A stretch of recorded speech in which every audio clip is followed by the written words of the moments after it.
पितृपक्ष में इंदिरा एकादशी व्रत को रखने के 4 फायदे एक बार अवश्य जान लें। जय श्री कृष्णा दोस्तों, मैं सुमन द्विवेदी भक्ति विद सुमन चैनल में आप सभी का स्वागत है। दोस्तों, आज की वीडियो में हम जानेंगे कि 2025 में इंदिरा एकादशी का व्रत कब रखा जाएगा। 16 या 17 सितंबर। इंदिरा एकादशी प्रतिवर्ष आश्विन मास के कृष्ण पक्ष की एकादशी तिथि को आती है। इस दिन भगवान श्री हरि विष्णु जी की पूजा के साथ साथ माता लक्ष्मी जी की भी पूजा की जाती है। इससे पितरों को मुक्ति प्राप्त होती है। इस एकादशी पर परिघ योग और पुनर्वसु नक्षत्र का निर्माण हो रहा है। आइए जानते हैं इंदिरा एकादशी की तारीख, मुहूर्त और महत्व के बारे में। इस दिन व्रत रखकर लक्ष्मी नारायण जी की साथ वाली प्रतिमा या फोटो की पूजा करते हैं और पितरों के लिए तर्पण, श्राद्ध, पिंडदान इसी दिन किया जाता है। इस साल इंदिरा एकादशी के दिन परिघ योग और पुनर्वसु नक्षत्र है। जो लोग अपने पितरों को मुक्ति प्रदान कराना चाहते हैं, वो सभी लोग इंदिरा एकादशी का व्रत अवश्य करें और विधिवत पूरी श्रद्धा भाव के साथ लक्ष्मी नारायण जी की पूजा आराधना करें।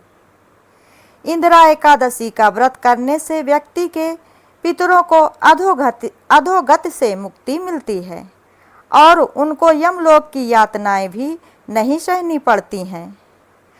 इतना ही नहीं, उनको विष्णु लोक में स्थान भी प्राप्त होता है। वहीं इस व्रत को करने वाला व्यक्ति भी मृत्यु के पश्चात स्वर्ग लोक को प्राप्त करता है। हिंदू पंचांग के अनुसार इस साल आश्विन मास के कृष्ण पक्ष की एकादशी तिथि का प्रारंभ 16 सितंबर को देर रात्रि 2:40 पर हो रही है। वहीं इस तिथि का समापन 17 सितंबर को देर रात्रि 1:15 पर होगी। इस बार श्री हरि विष्णु जी के भक्तों को संपूर्ण एकादशी प्राप्त हो रही है। इसलिए गृहस्थ और वैष्णव दोनों समुदाय के लोग एकादशी का व्रत 17 सितंबर दिन बुधवार को ही रखेंगे, क्योंकि इसी दिन उदया तिथि की एकादशी भी प्राप्त हो रही है। पितृपक्ष की एकादशी का व्रत हमें अवश्य करना चाहिए और इसका फल अपने पितरों को देना चाहिए। इससे हमारे पितृ, हमारे पूर्वज हमसे प्रसन्न होते हैं और हमें उनका आशीर्वाद भी प्राप्त होता है। इस बार इंदिरा एकादशी के दिन 2 शुभ योग बन रहे हैं। इंदिरा एकादशी पर परिघ योग और शिव योग बनेंगे। एकादशी पर परिघ योग सुबह प्रातः काल से लेकर रात्रि 10:55 तक रहेगा। उसके बाद से शिव योग बनेगा। शिव योग परिघ योग समाप्त होने के बाद ही शिव योग प्रारंभ हो जाएगा। इन शुभ योग में व्रत और पूजा करने से मनुष्य को दुगने फल की प्राप्ति होती है। इस वर्ष इंदिरा एकादशी पर पुनर्वसु और पुष्प नक्षत्र का संयोग भी बन रहा है। पुनर्वसु नक्षत्र प्रातः काल से लेकर सुबह 6:26 तक रहेगा। उसके बाद इंदिरा एकादशी के पूरे दिन पुष्प नक्षत्र योग का प्रभाव बना रहेगा। पुष्प नक्षत्र को अत्यंत शुभ माना जाता है और इसमें किया गया कोई भी धार्मिक कार्य दीर्घकालीन फल को प्राप्त करता है। आइए अब जानते हैं इंदिरा एकादशी व्रत के फायदे। नंबर 1, इंदिरा एकादशी का व्रत करने से भगवान लक्ष्मी नारायण जी की कृपा प्राप्त होती है।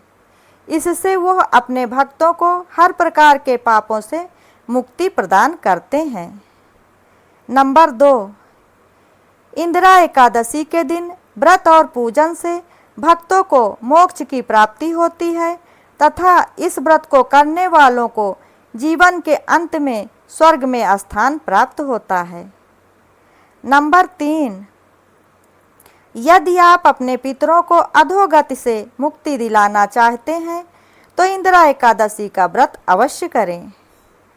नंबर 4, राजा इंद्रसेन ने भी अपने पितरों की मुक्ति के लिए इंदिरा एकादशी का व्रत पूरे विधि विधान से किया था।